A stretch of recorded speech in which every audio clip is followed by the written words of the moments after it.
여러분 안녕하십니까? 자, 오늘 꼭 알아야 하는 뉴스 프레스룸 라이브의 구경호입니다. 자, 9월 27일 금요일인데요. 자, 오늘 아침부터 날씨가 좋습니다. 자, 가을 주말 맞아서 어디론가 떠나고 싶은 분들 많으시죠? 자, 신익수 여행 전문 기자가 가을에 꼭 가야 하는 곳으로 오늘 안내하도록 하겠습니다. 어서 오십시오. 네, 안녕하십니까? 반갑습니다. 예. 네.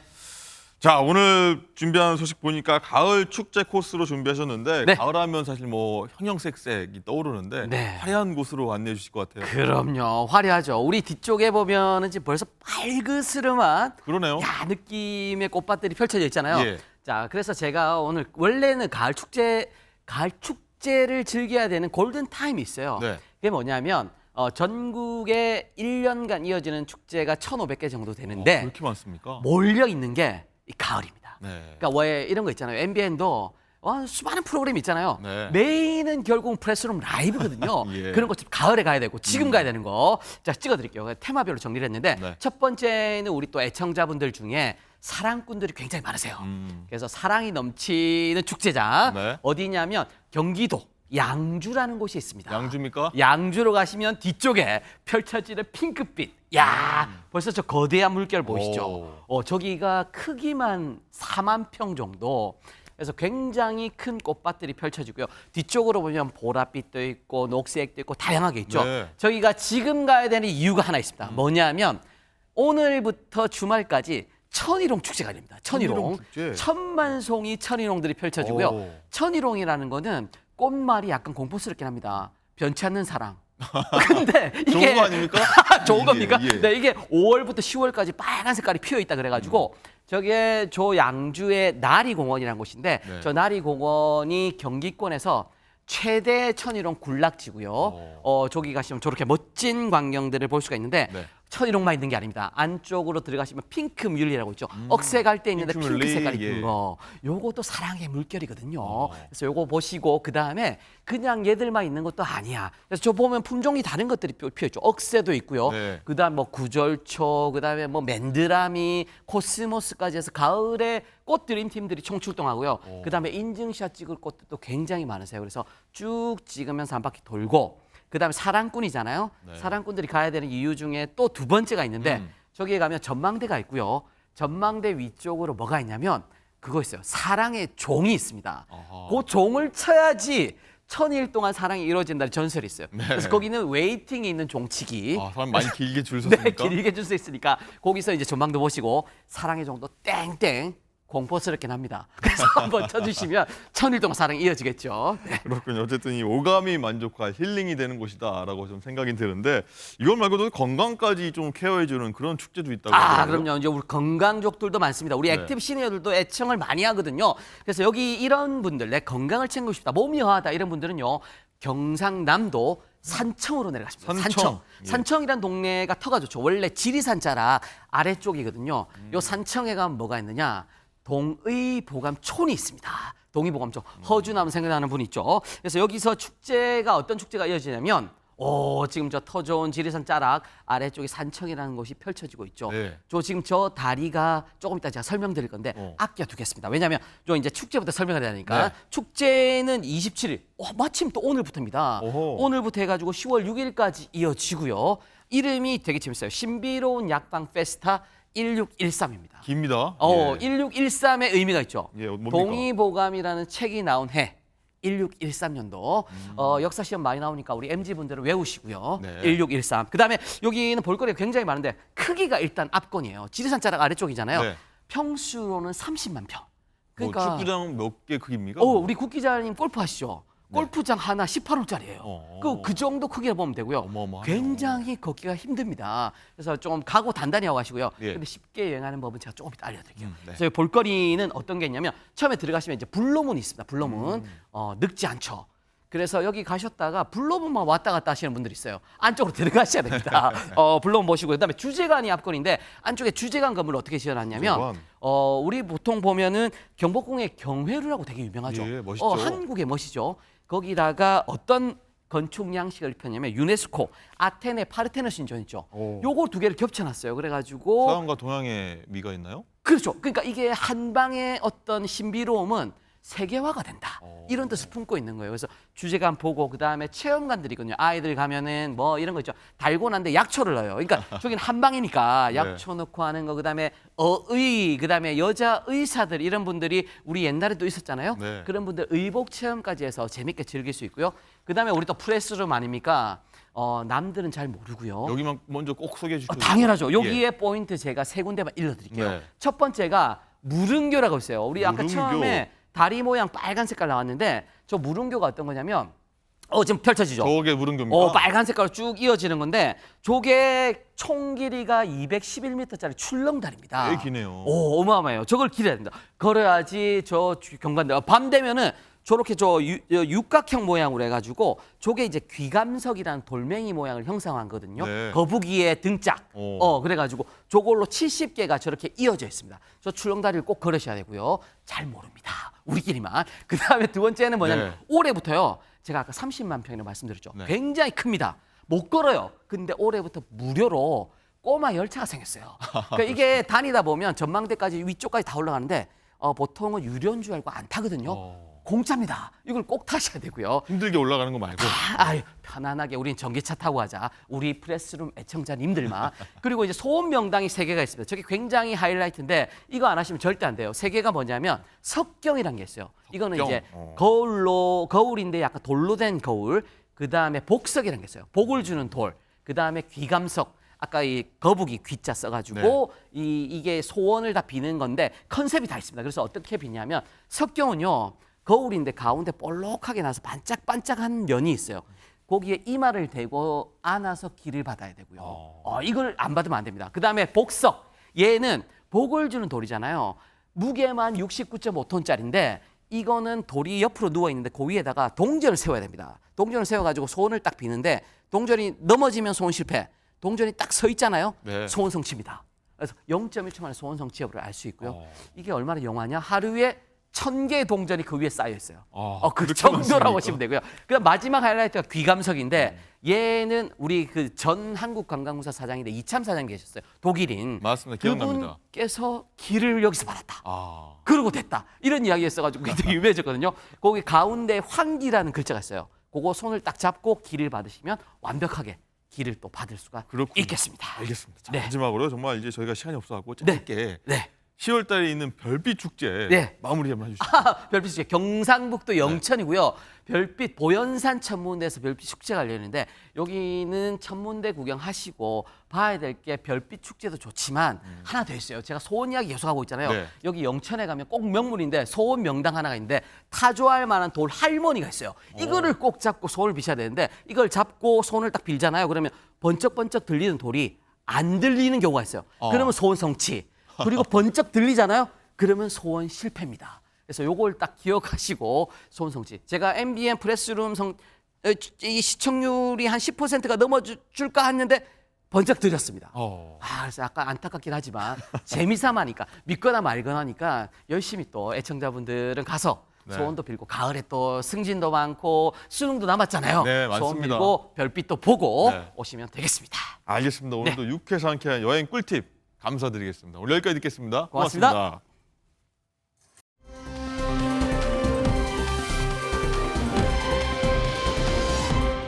네, 그럼 사건 전문가 모시고 사건 속을 저희가 자세히 한번 짚어보도록 하겠습니다. 안녕하십니까? 안녕하세요. 자, 리포트 보신 대로 이 정부가 개일 식용 금지에 대한 보상 방안 내놨는데 장가희 기자, 이 업계에서는 식용 업계에서는 이 보상이 좀 부족하다 이런 입장인 것 같아요. 맞습니다. 우선 2027년 2월 7일부터는 식용을 목적으로 개를 사육하거나 도살하거나 유통, 판매를 할 수가 없거든요. 이 날짜까지 업계 종사자들이 반드시 전업을 하든 폐업을 하든 해야 합니다. 그래서 정부가 내년에만 우선 1,100억을 들여서 개 식용을 끝내기로 했는데요. 네. 앞서 보신 것처럼 업종을 바꾸거나 아예 폐업을 하는 식용개 농장주에게는 개 한 마리당 최대 60만 원까지 주고 또 음식점 주에게는 점포를 철거하는 비용, 메뉴판을 바꾸는 비용까지 오. 정부가 다 대주기로 했습니다. 자, 그런데요, 업주들은 보상이 많이 부족하다고 하죠. 자, 개 식용 업계는 크게 사육업, 도축업, 또 유통업, 그리고 음식점 이렇게 네 가지로 좀 나눌 수가 있는데 네. 사실 유통업이나 음식점 같은 경우에는 전업이 상대적으로 좀 용이할 것으로 보입니다. 왜냐하면 좀 음식점의 경우에는 뭐 개고기와 함께 다른 메뉴를 취급하는 경우도 많고 네. 또 실제로 또 전업을 희망하는 비율도 조사를 정부가 해보니까 80%가 넘었습니다. 하지만 문제는 지금 도축업과 사육업인데요. 개 농장을 하는 사육업의 경우에는 다른 종을 좀 병행해서 기르는 비중이 굉장히 작고 또 영세 고령농이 많았습니다. 조사 결과 65세 이상 비중이 53%가 넘었습니다. 어. 또 이 도축업 같은 경우에도 종사자 대부분이 고령화가 됐고 또 다른 축종의 도축을 하는 그런 비율도 굉장히 적었고요. 이 때문에 이 정부가 빠른 개 식용 종식을 위해서는 좀 더 좀 세밀하게 어떤 업종이 어떤 문제를 가지고 있는지 이를 해결하기 위해서는 어떻게 좀 더 자세히 해결을 해야 하는지 좀 더 파악이 좀 필요해 보입니다. 그렇군요. 이 개 식용 종식. 어쨌든 이 한 가지 걱정이 좀 드는 게 양진 변호사님, 이 과정에서 폐업하면 이 과정에서 이 식용으로 길러지는 개들이 뭐랄까요, 이 안락사 된다든가 그런 또 좀 안타까운 일도 벌어질 것 같긴 하거든요. 그렇죠. 왜냐하면 지금 수용할 수 있는 그 마리수를 훨씬 넘어서기 때문입니다. 지금 농장에 남은 46만 6천 마리 정도 개가 남아 있는데 사실 지금 이 동물보호센터에 수용 가능한 마리수가 2만여 마리 정도밖에 되지 않아요. 그렇군요. 그렇기 때문에 그 수 차이가 워낙 심한 상황이고 지금 일단 계획으로는 이렇게 농장주가 사육을 포기하는 개들에 대해서 지자체가 소유권을 이제 이전을 받습니다. 그 다음에 동물보호센터에 넘겨서 이거 보호하겠다라는 것인데 말씀드린 것처럼 동물보호센터에서 수용 가능한 범위를 훨씬 넘어서다 보니까 어쩔 수 없이 안락사를 선택하게 되는 것 네. 아니냐라는 우려의 목소리도 나오고 있는 상황이고요. 일단 입양을 할 수 있고 입양을 시킬 수 있는 개들을 최대한 입양을 통해서 조금 해결을 하겠다라는 방침인데요. 무엇보다도 전문가들은 이 번식 억제가 굉장히 중요하다라고 이야기를 합니다. 번식을 억제를 하면서 개체 수를 줄여 나가야만 전국적으로 이 개들을 수용 관리 가능하게 되기 때문에 그러한 관리 시스템을 마련하는 것도 또 중요하다라고 이야기를 하고 있습니다. 네, 종합적이고 좀 다각적인 대책이 좀 필요하겠다 이런 생각이 드는군요.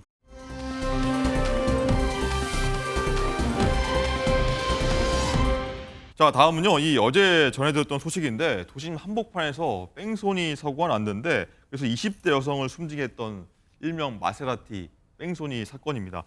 자, 장가희 기자, 이 뺑소니 운전자 바로 도망갔지 않습니까? 도주해서 뭐 잡아야 된다 이러고 있었는데 어제 사고 이틀 만이 어젯밤입니다. 드디어 잡혔습니다. 맞습니다. 어젯밤 한 10시께요. 서울 지하철역 인근에서 경찰이 긴급 체포를 했습니다. 이 마세라티 운전자는 24일 새벽 3시께 광주 한 도로에서 이 마세라티 차량을 운전하다가 앞서가던 오토바이를 들이받고 바로 도주를 했습니다. 이 사고로 오토바이 뒷좌석에 있던 여성은 숨졌고 오토바이 운전자도 크게 다쳐서 현재 병원 치료를 받고 있는데요. 네. 자, A 씨는 사고를 낸 뒤에 구호 조치 없이 500m를 더 달렸고 자신의 차는 버리고 이 지인 B 씨의 벤츠를 타고 도주를 했습니다. 사고 현장 CCTV를 경찰이 봤더니요. 사고 전에 마세라티와 벤츠가 서로 추격전을 하고 도심에서 질주를 하는 모습까지 확인을 할 수 있었는데 사고 직전에 벤츠가 먼저 오토바이를 가까스로 비켜 지나갔지만 바로 뒤에 따라오던 마세라티가 그걸 보지 못하고 바로 오토바이를 들이받게 된 겁니다. 자, 사고 전에는 또 술을 마신 정황까지 드러났고요. 이 벤츠 운전자 B 씨는 마세라티 운전자의 도주를 도와서 경찰의 소환 조사를 이미 받았었는데 A 씨를 돕기 위해서 그러니까 이 마세라티 운전자를 돕기 위해서 외국행 비행기 표까지 예매를 했다가 취소한 것으로도 파악이 되고 있습니다. 자, 이 양진 변호사님, 뭐 도주하기 위해 비행기표를 뭐 예매했다 이렇게 좀 정황상 그렇게 볼 수밖에 없을 것 같은데 어제 이 피해 여성 발인이 진행되는 날이었습니다. 굉장히 뭐 열심히 살았는데 이 고인의 아버지가 너무 고생만 하다가 갔다 딸 보면서 되게 우울해하고 오해를 했는데 너무 가슴이 아픕니다. 그렇습니다. 그러니까 20대 여성이에요. 그리고 아무런 뭐 어떤 잘못을 해서 이런 일이 벌어진 게 아니라 정말 벼랑간에 오토바이 뒤에 타고 가다가 저렇게 차량에 치여서 숨지게 된 안타까운 사건이죠. 그러다 보니까 이 발인 때 아버지께서 고생만 하던 딸이 정말 저 세상에 사람이 됐다라면서 오열을 하는 모습도 보였고요. 무엇보다도 이 같이 이제 처음에 운전을 했던 오토바이 운전을 한 남자친구의 경우에 굉장히 중상을 입은 상황이거든요. 지금 골반과 턱뼈가 다 으스러져 그렇군요. 있는 상황이고 일반 병실에도 갈 수 없는 중환자실에 지금 머물고 있는 상황입니다. 지금 여자친구가 사망했다라는 사실도 모른 채 아유. 지금 치료를 받고 있는 상황이라는 안타까운 소식도 전해졌습니다. 어쨌든 이 가해 운전자가 보니까 최악의 뭐 세트입니다. 이 20대 숨지게 있고요. 도주했고 또 음주운전 정황까지 있는데 자 제대로 된 처벌이 있어야 이런 일 다음 벌어지지 않을 것 같은데 처벌 수위 어떻게 예상하십니까? 일단은 지금 특가법상의 도주치사상죄를 성립을 생각을 해볼 수가 네. 있습니다. 특가법상 도주치사상죄의 경우에는요, 사실상 살인죄와 비견해도 무방할 정도로 형량이 굉장히 높습니다. 네. 사망 또는 사망한 경우에 무기 또는 5년 이상의 징역에 처한다라고 되어 있고요. 지금 저렇게 운전대를 잡은 사람뿐만이 아니라 옆에서 도주를 사실상 도운 사람, 그 사람의 경우에는 범인도피죄 당연히 성립을 할 수가 있겠고요. 그 과정에서 어떠한 증거인멸의 모습도 있었다라고 한다면 증거인멸죄도 충분히 성립할 수 있다라고 보입니다. 일단 중요한 것은 음주운전의 혐의가 지금 있는 상황이에요. 경우 수사기관에서 영수증도 확인을 했고 이 사람 술을 마셨다라고 한 증언도 확보를 한 네. 상황인데 문제는 지금 도주했다가 이틀이나 지나서 지금 검거된 상황이잖아요. 그렇기 때문에 사실상 음주 측정이 불가능한 상황이고 그러한 수치가 없다라고 한다면 안타깝게도 음주운전 자체에 대해서 입증이 불가능한 상황이 생길 수가 있겠고 다만 특가법상 도주치사상죄에 대해서 의유를 할 때 그때 양형 기준에서 이제 반영을 하는 식으로 이루어질 것으로 보입니다. 정말 안타깝고 엄벌에 취해야 될 것 같다. 이런...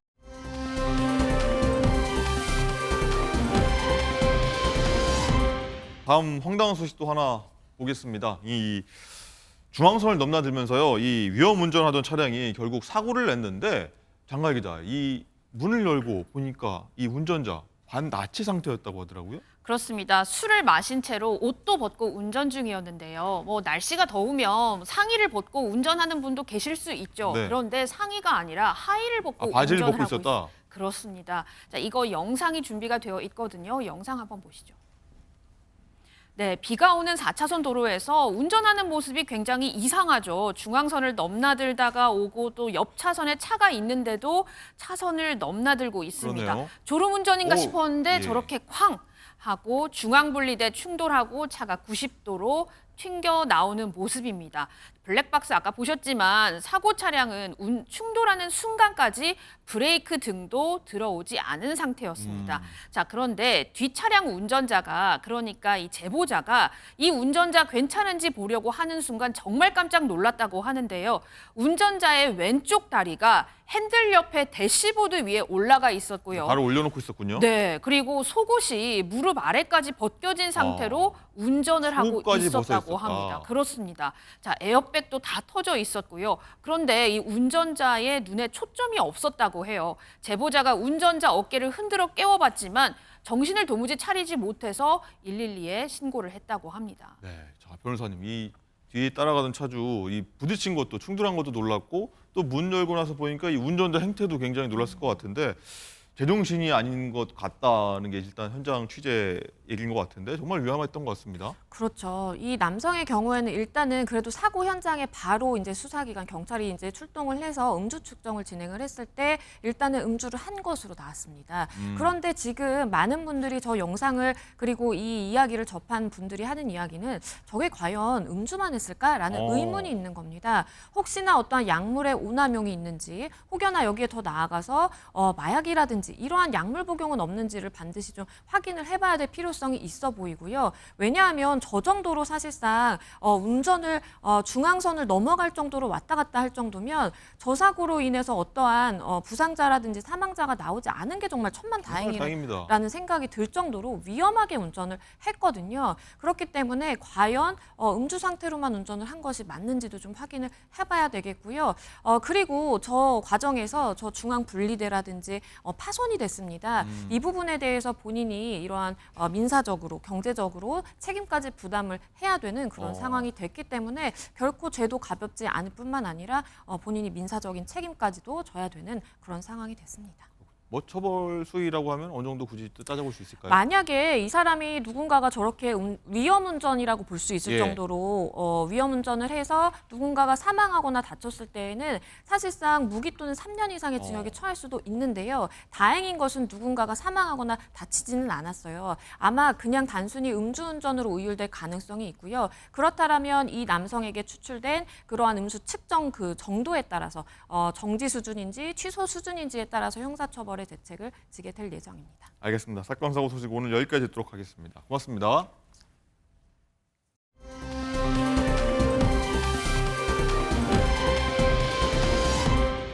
네, 지금부터는 정치의 맥락과 그 이면을 짚어주실 전문가분들과 함께하도록 하겠습니다. 안녕하십니까? 어서 오세요. 안녕하세요. 예. 자, 먼저 이 어제 국회 본회의 보면 이 국가인권위원 선출이 있었는데 이 여기에 여야가 서로 통과시키기로 합의했는데 민주당에서 그걸 깨면서 국민의힘 측에선 사기라며 강력 반발한 모습이 나왔습니다. 그 모습 보고 얘기 시작하도록 하겠습니다. 국회 본회의장에서도 제가 사기를 당할 줄은 몰랐습니다. 단 한 가지의 약속도 지킬 수 없는데 우리 국회에서 공존할 수 있겠습니까? 누가 사기를 당했습니까? 국민이 사기를 당하지 않았습니까? 자기가 사기꾼일 때 남에게 사기꾼이라고 외치는 거예요. 맞습니까? 이런 사태에 대해서 국민의힘 부끄럽게 생각하십시오. 도저히 한석훈 비상임위원을 인정할 수 없다라는 것이 여러분의 자율적 판단 아니겠습니까?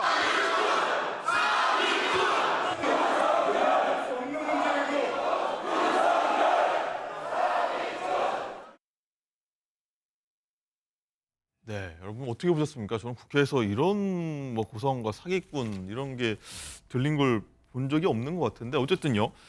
교정욱 변호사님, 이 여야가 합의했으면 둘 다 여야 추천 인사가 통과해야 하는데 그렇게 하기로 했는데 일단 민주당 쪽에서는 합의를 깬 거라고 일단 보여지거든요. 뭐 타당성이 있다고 보십니까? 어떠십니까? 타당성이 있는 게 아니고 사기꾼이 맞죠. 이거는 이제 그 사기입니다. 이런 식으로 여야가 한 명씩 추천한 경우 많아요. 저도 옛날에 인권위원 제가 제안을 받은 적이 있었거든요. 예. 제가 수락 안 했지만 이런 식으로 이제 뭐 위원들 중에 여야가 한 명씩 추천해서 이제 원내대표끼리 통과식으로 합의하잖아요. 사전에 합의하고요. 예. 그래서 국민의힘 의원들이 거의 저는 찬성표를 던져줬잖아요. 민주당 쪽에는요. 민주당 쪽 인사한테. 그럼 민주당이 인사는 마음에 들어서 찬성표 던졌을까요? 그렇잖아요. 그 민주당 의원은 아무 문제가 없어서 찬성표 던지느냐고. 그게 아니고 이제 원내대표끼리 합의니까 우리가 믿고 찬성표 던져준 거잖아요. 그런데 지금 민주당 의원들이 그 다음에는 전부 반대표 던지잖아요. 저는 앞으로요. 앞으로 2명씩 이렇게 추천할 때요. 이제 무조건 국민의힘 후보부터 통과시킨 다음에 네. 민주당 표결해야 됩니다. 먼저 민주당 보고하자. 먼저 통과시켜주면 또 이런 사기 칠 거 아닙니까? 이게 무슨 정치 집단이. 저 이거 한 20, 30년 제가 정치 관심 가지고 처음 봅니다. 앞으로 무조건 국민의힘부터 통과한 다음에 민주당 표결해라. 이렇게 촉구합니다. 그렇군요. 자, 강연필 대변인 일단은 추경호 원내대표 같은 경우에는 뭐 이런 일이 벌어질지 몰랐다. 민주당 측에서 일단은 의총에서 이런 결론이 나왔으면 알려줬으면 차라리 우리도 좀 뭐 대응을 준비했을 텐데 이런 결과가 나오지 몰랐다면서 굉장히 반발하고 있는데 조정욱 변호사 말씀까지 해가지고 한 말씀 하신다면요? 그러니까 민주당에서 국민의힘하고 협의를 했습니다. 그래서 그렇게 고지를 했는데 민주당의 서미아 의원이 의원총회에서 네. 민주당 의원들을 향해서 이 한석훈 이분은 절대로 임명해서 동의해서 안 된다. 왜? 이분이 노란봉투법, 이태원 특별법, 박정훈 대령 구제법 이런 것에 대해서 적극적으로 반대를 하던 분인데 네. 그야말로 인권위원이 아니라 반인권위원을 우리가 선출해서 되겠느냐라고 호소를 했는데 이게 민주당 의원들의 마음을 흔들었던 것 같아요. 그래서 원내 수석이라든지 원내 대표는 국민의힘과 협의를 했지만 이것을 투표에 했는데 의원들이 그렇게 판단을 내려서 표결을 해버린 걸 어떻게 하겠습니까? 그리고 두 번째로 이게 국민의힘에서 사기꾼이라고 공격하는 것이 왜 과도하냐면 어차피 한석훈 이 인권위원은 다음 후임자가 정해질 때까지 계속해서 그 임기를 이어가는 겁니다. 그렇기 때문에 이거 요식 행위에 불과한 거고 실효성이 없는 거예요. 그래서 저는 이번 기회에 어쨌든 국민의힘에서도 이런 부분에 그러니까 자격이나 자질이 안 되는 분에 대해서 다시 추천하는 것도 좀 검토하셔야 된다 이런 말씀 드리겠습니다. 어쨌든 신뢰가 어쨌든 깨졌다고 보고 서 변호사님께서는 앞으로는 민주당 거 먼저 보고 국힘 쪽 처리를 하자 이런 말씀도 하셨는데 뭐 계속 이어갈 수 있겠습니까? 이런 맞습니다. 근데 이런 부분에 있어서는 그래서 사실 조금 더 이제 긴밀하게 협의를 좀 하고 네. 제가 생각했을 때도 만약에 그런 기류를 원내 지도부가 느꼈다고 하면 국민의힘 지도부에게도 조금 언지를 줄 수 있는 상황이었다면 줬어야 됐었다 하지만 그런 상황은 아니었던 것 같습니다. 어제 그 홍익표 원내대표가 어제 MB에 나왔잖아요. 그분도 비판하더라고요. 뭐냐면 도저히 분위기가 그냥 국민의힘 추천 인사가 안 될 것 같으면 네. 새로운 인사를 추천하도록 사전에 이야기를 해줘야 되잖아요. 우리 분위기가 이렇다 압도적으로 예. 의총을 해보니 미리 사전에 깃든 사전에 한 말씀도 명이 다른 사람을 추천하든지 예. 어떻게 조율할 거 아닙니까? 그리고 민주당이 추천 후보가 그 마음에 들어서 찍었겠냐고요. 그분은 흥결이 없는 사람이에요. 보기에 따라서 양시각에서 볼 때 저희 쪽에서 보면 민주당 후보들이 결격 투성이단 말이에요. 그런데 한 명씩 추천했잖아요. 이렇게 하면 안 됩니다, 정치. 알겠습니다.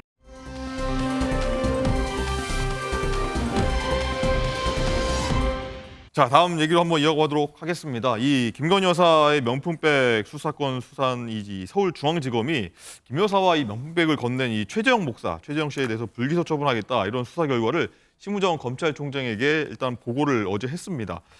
자, 서 변호사님, 일단은 심청장이 수사팀 결론과 큰 이견을 보이지 않을 것 같습니다. 일단은 무혐의 처분을 뭐 둘 다 내릴 것 같은데 뭐 당연한 수순이라 보십니까? 조금 이견이 있을 만한 결정이라고 보십니까? 저 개인적으로는 이제 그 김건희 여사는 무혐의하고요. 최재형 목사는 이제 기소하는 게 저는 맞다고 생각했습니다. 네. 왜냐하면 이제 그 김영란법에 처벌 조항이 준 사람한테는 있고요. 받은 사람한테는 이제 그 배우자 처벌 조항이 없잖아요. 따라서 이제 그 최재형 목사만 기소하는 게 맞는데, 네. 근데 그 최재형 목사도 이제 그 예를 들어 공작을 위해서 뭐 부정한 청탁을 해가 이게 본인이 이득을 얻으려고 청탁한 게 아니고 단순하게 그 김건희 여사 공격하려고 몰래 카메라 촬영하려고 이런 게 공작 목적으로 들어왔기 때문에 부정한 청탁에 대한 이득 이런 게 없다고 본 것 같아요. 뭐 직무 관련성에 대해서는 이제 뭐 8대7 기소 여부 있지만 또 직무 관련성은 하나하나 세부적으로 들어가 보면 8대7 중에도요. 또 직무 관련성이 없다고 보는 위원이 더 많아요. 네. 기소는 뭐 8대7이지만 한 명 차이지만 근데 김건희 여사는 14대 0으로 불기소 넣었잖아요.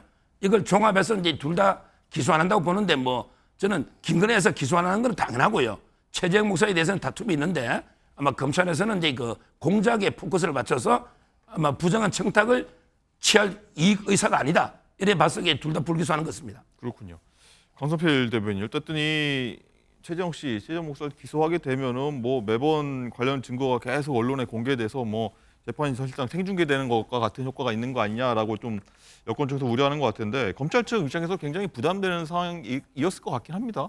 그러니까 우리 정치도 보잖아요. 그러면 신념과 철학이 없으신 분들은 매번 결정이 왔다 갔다 합니다. 그래서 우리가 소위 말하는 스텝이 꼬인다고 하죠. 그게 신념과 철학이 없고 일관성이 없기 때문입니다. 검찰도 마찬가지인 거예요. 지금 상황이. 손뼉이 마주쳐야지 소리가 나지 마주쳤는데 소리가 안 날 수가 있겠습니까? 그런데 공범이 같은 공범 관계에 있는 분인데 누구는 기소하고 누구는 불기소한다? 네. 이럴 수는 없을 거예요. 그렇기 때문에 불기소라면 둘 다 불기소를 할 겁니다. 물론 최재형 목사는 기소 유예도 검토 중이라는 말이 있지만 지금까지 수사심의위원회에서 불기소하라는 것을 기소한 적은 있어도 기소하라고 한 것을 불기소한 사례는 없습니다. 네. 그것은 검찰의 기능이나 업무가 아니 범죄가 있으면 수사를 해서 기소를 하고 재판에 넘기는 건데 이것을 본인이 하는 역할을 하지 말라는 거기 때문에 이게 말이 안 되는 거 아니겠습니까? 그리고 이게 김건희 여사 말고 최재형 목사 수사심의위원회에서 8대7의 결과가 나온 가장 큰 이유가 뭐냐면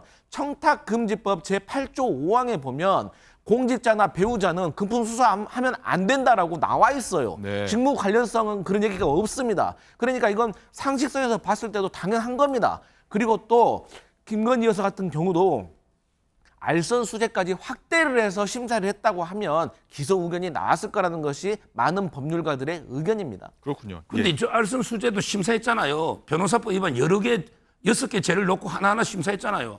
근데 이 알선 수재는 뭐냐면 김건희 여사가 윤 대통령한테 그 부정한 청탁을 하고 윤 대통령이 나쁜 일을 하고 대가로 받는 게 알선수재잖아요. 네. 그게 해당 안 된다는 거는 뻔히 아니고 저 심사했잖아요. 노잖아요. 자막이에요.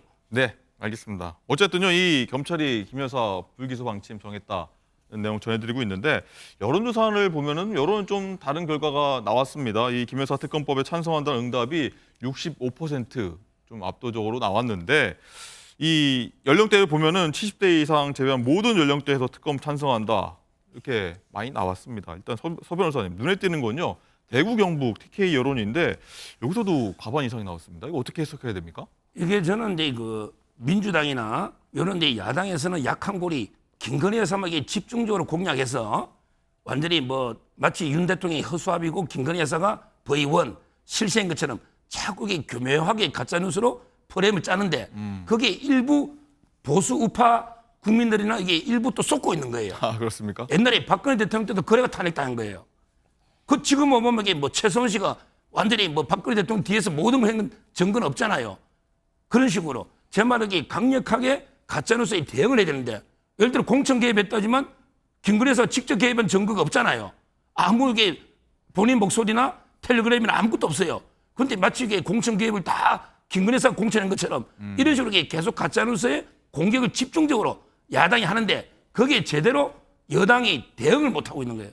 그러니까 근데 여론이 좀 악화되지만 그러게 여론 가지고 뭐 특검하거나 재판한 건 아니에요. 네. 저희가 하나하나게 대응하고 설명하면 여론이 바뀔 거라고 저는 생각합니다. 네, 강선필 대변인 일단은 뭐 보수층 일부에서 좀 섞고 있다 이런 말씀하셨고 뭐 소신 있는 분들이 그렇게 지지를 바꾼 걸 수도 있고요. 이 부분에 대해서는 어떻게 보십니까? 아니, 안 그래도 화가 난 보수 지지층들이 더 화가 날 것 같은데요. 아니 본인 보수 지지층들도 상식이 있고 눈높이가 있고 다 생각을 하시고 판단을 하시는 건데 그걸 가지고 속이고 있다고 하면 화가 더 나지 않겠습니까? 이 법이란 게 최소한의 상식인데 그리고 정치공세 한다고 하는데 사실 야당이 정치공세 하는 면도 있을 수 있다고 합시다. 그런데 그렇게 틈을 보이면 안 되죠. 그럼 또 틈도 한두 번은 보일 수 있다고 합시다. 그런데 왜 그렇게 계속해서 공격의 틈을 보여주시는 겁니까? 거기에 대해서 TK라든지 국민의힘 주요 지지 기반 60대, 70대에서도 이제 화가 나는 거 아니겠습니까? 그리고 명품백과 관련해가지고는 아니 사과하면 끝낼 일이었는데 지금까지도 사과를 하지도 않고 이것 때문에 대한민국의 공직자 배우자들은 300만 원 상단의 어떤 명품백을 받아도 이제 아무런 문제가 없다는 것을 합법화시켜줬는데 이것을 어떤 국민이 상식적으로 받아들이겠습니까? 대통령의 직무가 대한민국에서 관련성이 없는 것이 과연 무엇이 있을 것이며 그냥 그 처벌 규정이 없어서 처벌하지 못했다라는 것을 어떤 국민들이 이해할 수 있겠습니까? 네. 어쨌든 여론의 상황이 이렇다 보니까 국민의힘 내부에서도 국민 정서를 좀 고려하자 이런 얘기들이 나오고 있습니다. 어떤 얘기인지 한번 듣고 오시죠. 김건희 여사를 둘러싼 리스크가 굉장히 커지고 있는 거는 부인할 수가 없다고 봅니다. 그리고 또 공천 개입과 관련한 이야기들도 계속 커지고 있고 이게 야당 지지자들이 김건희 여사를 공격하는 것과 윤석열 정부와 국민의힘을 지지하는 사이에서도 그런 걱정을 얘기하는 것과는 좀 차원이 다른 얘기라고 보거든요. 법적으로 처리하기에는 어려운 부분이 있고 법리적으로도 기소하기가 어려우니 예.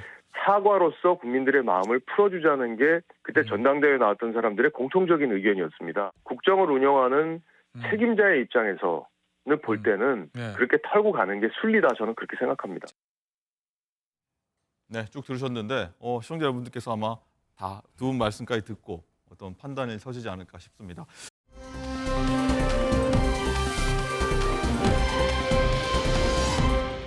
자, 다음 얘기로 한번 넘어가 볼 텐데 이 다음 달에 전남 영광 곡수 군수 재보궐 선거가 열립니다. 여기에 이 야당이죠. 민주당과 조국혁신당의 경쟁이 굉장히 치열해지고 있습니다. 조국 대표도 그렇고 이재명 대표도 그렇고 현장 방문해서 사활을 걸고 있다 이런 얘기까지 나오고 있는데 또 여기에 이제 현금 지원성 공약을 내놓아서 또 여러 말이 나오고 있습니다. 어떤 얘기 나왔는지 듣고 오시죠. 1인당 예산이 1,500만 원씩 되는데 물론 여러 가지 제약 요인이 있지만 그중에 약 100만 원 정도만 이렇게 잘 절감하고 바꿔가지고 기본소득하고 그 기본소득으로 지역화폐로 지급해서 동네에서만 돈 쓰게 하면 동네 경제가 확 살지 않습니까? 전 국민 대상 행복지원금 지급, 즉 국민행복 민생종합세트를 마련했습니다. 제가 호남 사람은 아니지만 호남 말을 빌어 하자면 이런 솔찬히 쌈박한 공약 들어보셨습니까? 받고 5만 원 더. 이런 식으로 계속 얼마를 주겠다라는 식의 경매를 부르는 것 아닙니까? 대한민국을 어디까지 후퇴시킬 생각인지 묻고 싶습니다. 네, 100만 원 주겠다, 1000만 원 주겠다. 솔찬히 쌈박한 공약이다라고 조국 대표가 얘기했는데 강성필 대변인 일단은 여기 명국 대전이라는 말까지 나오고 있습니다. 그만큼 이 재보선에 양당이 정말 사활을 걸고 있는 것 같아요.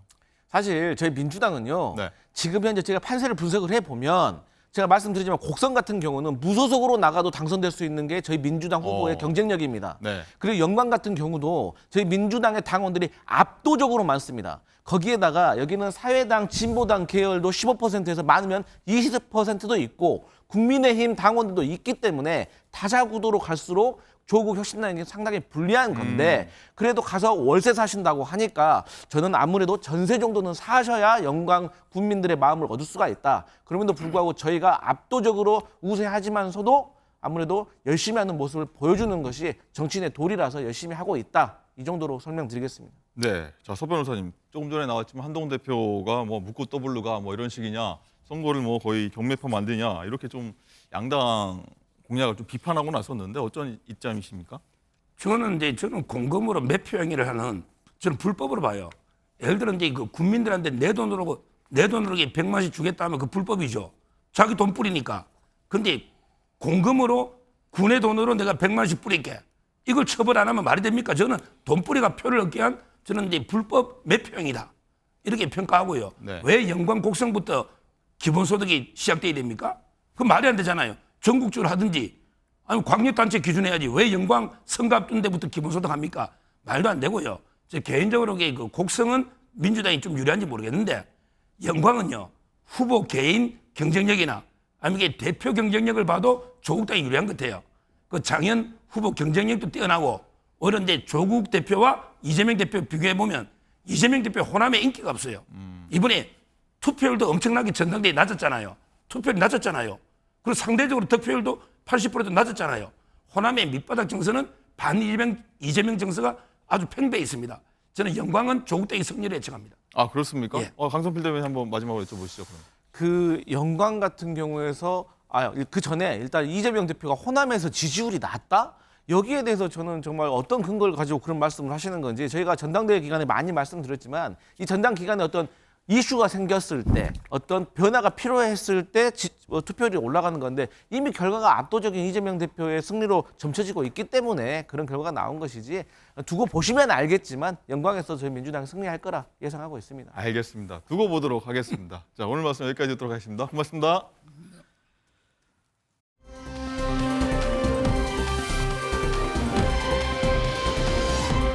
네, 그럼 불법 비자금 몰수에 관한 법안을 발의한 국민의힘 박준태 의원과 자세히 얘기 나눠보도록 하겠습니다. 의원님 안녕하십니까? 예, 안녕하십니까? 들어오십시오. 바쁜 시간 예. 내주셔서 감사합니다. 고맙습니다.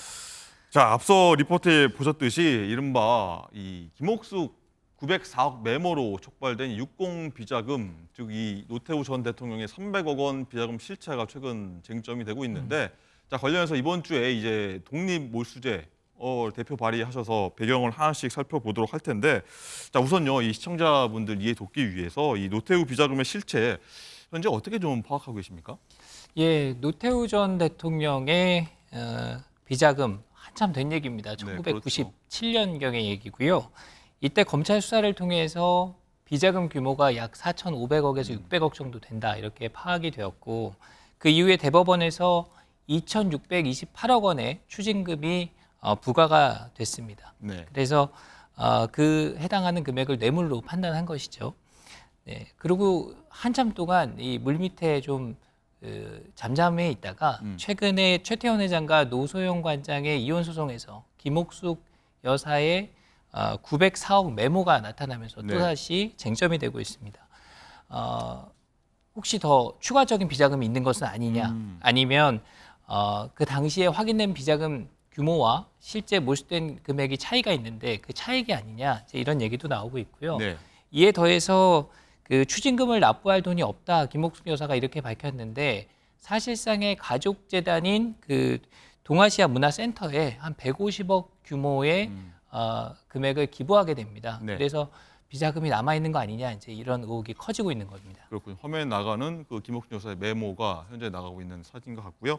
어쨌든 비자금의 실체 존재 의무 이렇게 파악하고 계시고요. 또 그에 따라서 이 상속재산 과세 그리고 탈세에 대해서 국세청 조사 촉구도 계속 이어지고 있더라고요. 예, 맞습니다. 국회 기재위에서도 관련된 논의가 이제 여야를 막론하고 이어지고 있습니다.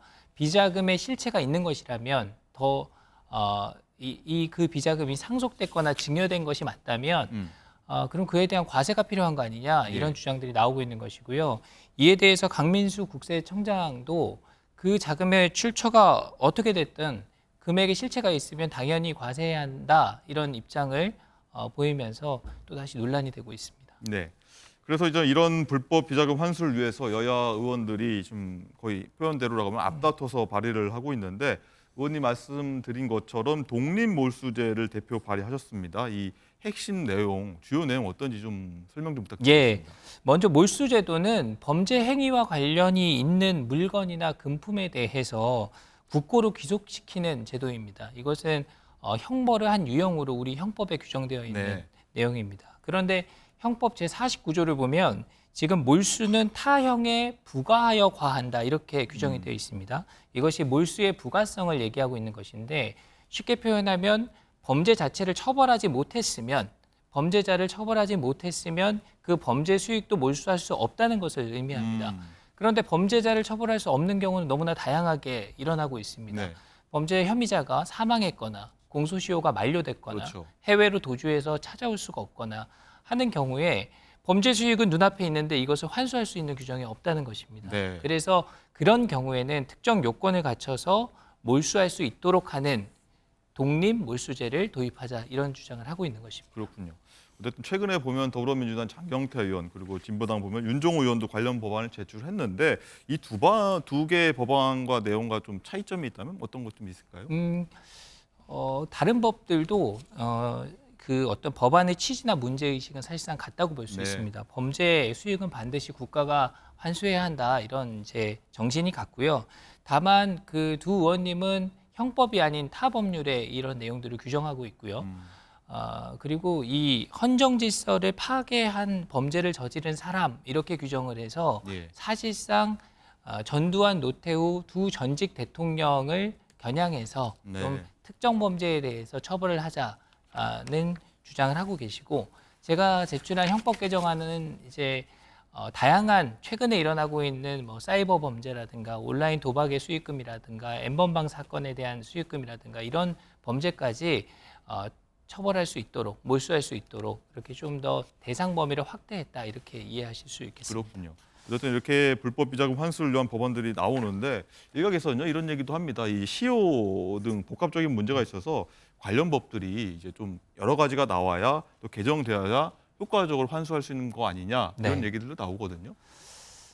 일리가 있는 말씀입니다. 기본적으로 형법은 소급 적용이 불가능합니다. 그래서 지금 독립몰수제를 도입한다고 하더라도 과거에 5060화국 시절에 조성됐을 것으로 판단되는 그 비자금까지 몰수할 수 있느냐에 대해서는 좀 이견이 있을 수가 있습니다. 그렇기 때문에 앞선 의원님들이 발의한 다른 이 법에 의해서 예를 들면은 범죄 수익 은닉의 규제 및 처벌 등에 관한 법률 개정안 이런 것들을 함께 개정해서 과거에 있었던 그 범죄들을 특정해서 함께 몰수할 수 있도록 좀 하자 이런 주장들이 있는 것이고요. 저희가 국회에서 이 법안들을 논의하면서 좀 그런 의견들을 다양하게 수렴해서 좀 완성도 있는 제도로 정착시킬 수 있도록 그렇게 노력을 하겠습니다. 예. 법안을 이렇게 설명해 주셨고요. 그래서 관심은 이제 비자금이 최태원 노소영 이 이혼 소송 재판에 영향이 있을지 여부에 많은 분들이 아마 관심을 갖고 계실 것 같습니다. 자, 의견 한번 여쭤보자면 노소영 관장이 이제 비자금 메모를 2심 재판부에 제출을 했고 2심 재판부는 300억 원이 SK에 전달됐고 또 이게 성장의 종잣돈으로 쓰였다고 인정을 한 건데 일단 SK는 받은 적이 없다고 주장하는 상황인데 이 비자금이라는 것 자체가 존재 자체가 사실 불법적인 자금 아니겠습니까? 이 대법원 심리에서 이것이 뭐 변수로 작용할 수 있을 것이라 보십니까? 어떻습니까?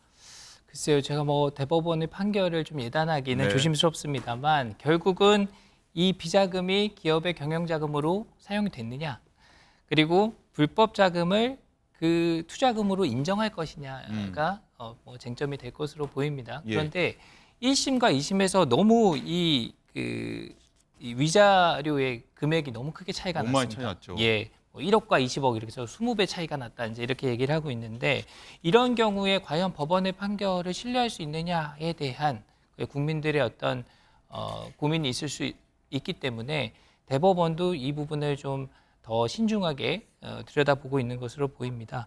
결국은 뭐 이 하급심과 상급심 간의 차이가 많이 날 경우에 네. 법원이 뭐 원님 재판을 한다 또 그다음에 어떤 법적인 안정성이 잘 이제 보장되고 있는 것이냐 이런 비판들이 있을 수 있기 때문에 이 부분 좀 관심 있게 지켜보고 있습니다. 네. 자, 마지막으로 이제 여야 모두 이런 법안에 대해서 공감대로 이르고 있는 상황인데 법안 통과 당위성 좀 마지막으로 좀 말씀 부탁드립니다. 그 국제기구에서 뭐 유엔에서도 반부패 협약 등을 통해서 이런 독립물수제의 취지를 이런 제도를 권고하고 있습니다. 그리고 국회에서도 지난 8년 정도 다양한 논의를 이뤄왔기 때문에 이제 22대 국회에서 결실을 맺을 때가 됐다고 생각하고 많은 분들의 관심을 부탁드리겠습니다. 알겠습니다.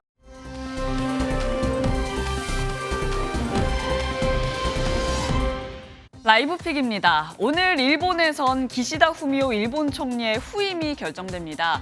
일본에서 여당인 자민당이 오늘 총재 선거를 치르는데요. 일본은 의원 내각제라 집권당 총재가 곧 일본의 총리를 맡게 되면서 사실상 오늘 일본 신임 총리가 선출되는 겁니다. 이번 일본 자민당 총재 선거는 역대 최다 인원인 9명이 출사표를 던졌지만 특히 3명의 후보가 주목받고 있는데요. 전 총리였던 고이즈미 주니치로의 아들 고이즈미 신지로 전 환경상, 총리 도전 5번째인 이시바 시게루 전 간사장, 그리고 첫 여성 총리에 도전하는 극우 성향의 다카이치 사나의 경제안보상이 3파전을 벌일 것으로 보입니다. 누구도 과반의 지지율을 얻는 후보가 없어서 결선 투표까지 거칠 확률이 높다는데요. 하지만 새로운 총재가 선출된다 해도 한일 관계에 큰 변화는 기대하기 어렵다는 의견이 지배적입니다. 기후변화가 급증하며 세계 곳곳에서 각종 자연재해 소식이 들려오고 있는데요. 이번에는 지금까지와는 차원이 다른 대형 허리케인이 미국을 강타했습니다. 종잇장처럼 집이 찢겨나가고 도로는 거대한 호수와 분간이 가지 않을 정도로 물에 잠겼습니다. 북아메리카를 삼킬 듯한 허리케인 헐린이 미국 남동부를 강타하기 시작한 건데요. 헐린의 최대 풍속은 무려 시속 170km, 이때 발생한 해일은 최대 6m로 일부 공항이 폐쇄됐습니다.